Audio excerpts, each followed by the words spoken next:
Okay, guys, this is part two on my take of what I was trying to say. My previous video, I said I lost the battle. I failed.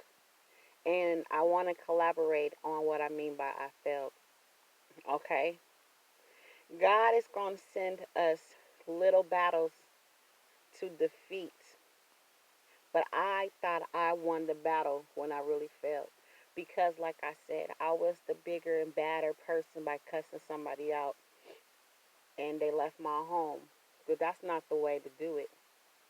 How is God going to trust us to lead a run of chaos if He can't trust us to lead our own personal battles?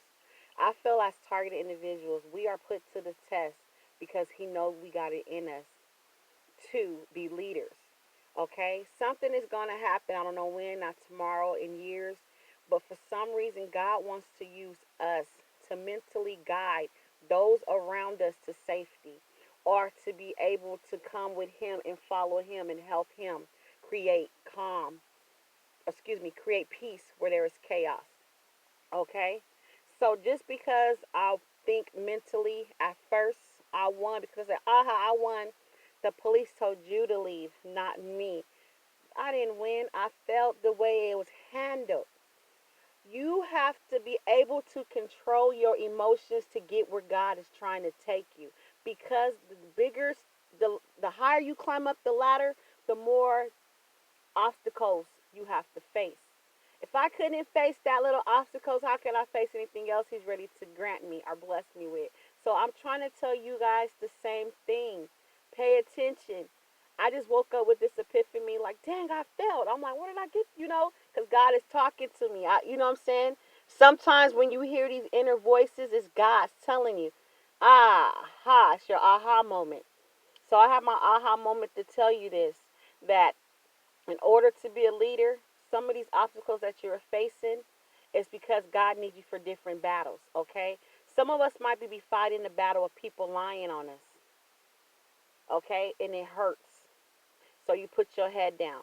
But guess what? The higher you go, the more lies you're going to receive. So God's testing you. How can you handle these baby lies when you got 100 lies about to come at you? So that's how you got to learn how to defeat those lies.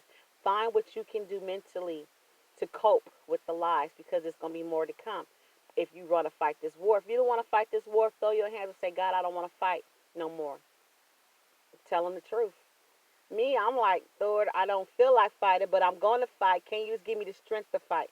That's how I feel about it. Some of us might be fighting battles where, you're struggling with famine, struggling with finding a job, but you're still surviving because you don't know.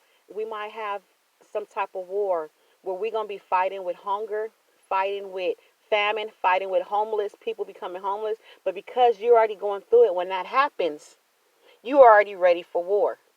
You've been training. You get what I'm trying to say, you guys? So this battle is going on for a reason. Everybody have their own attacks when they are TIs. Please share with us your attacks and share us how you coping, because we got to get ready together. One, we weak, but together we are strong. I just want to keep it short to collaborate on what I was saying, because like I said, even in that video, you can tell my emotions was high because it just hit me right then, like, oh man, like, really, Lord? So my battle is emotions and temper. God is trying to tell me, for some reason, you need to control your temper, because like I said, with all this stuff going on, it's scarce where you hear rumors of war. So if the war starts breaking out and I have my family to lead, if I can't control my emotion, they screaming and I'm screaming, we gonna fail. We gonna just die. Right? So if I know how to control my emotions in a time of a real war, like say outside they start dropping bombs and they start dropping this, okay? Like Anne Frank, because she knew how to control her emotions, she knew how to hide her family. Her and her family hid. They was not there screaming like everybody else. They was calm in the midst of time and just praying to God, and they was able to hide. If you know who Anne Frank is, she was one of the Holocaust people that hid for a while. They lived a little longer to hide from Hitler. So we got to be our own Anne Franks. I'm not saying she survived, but she survived long enough where she was live longer than some of the people that was gassed in the chambers, okay? Just read the story. That's because God has prepared them. Whatever they was going through before, we don't know what trials they was facing. A-facing. You heard me? I said a-facing, like I'm in the South. We don't know what trials they were facing at that time. But whoever their parents was, her parents was, they knew how to control their emotions. So when chaos broke out, they was calm and just hid. See, if you're not calm, you give yourself away before the storm even breaks out. So for instance, I'm out here cussing people out and yelling. I done gave myself away. You ain't quiet. Everybody know who you is.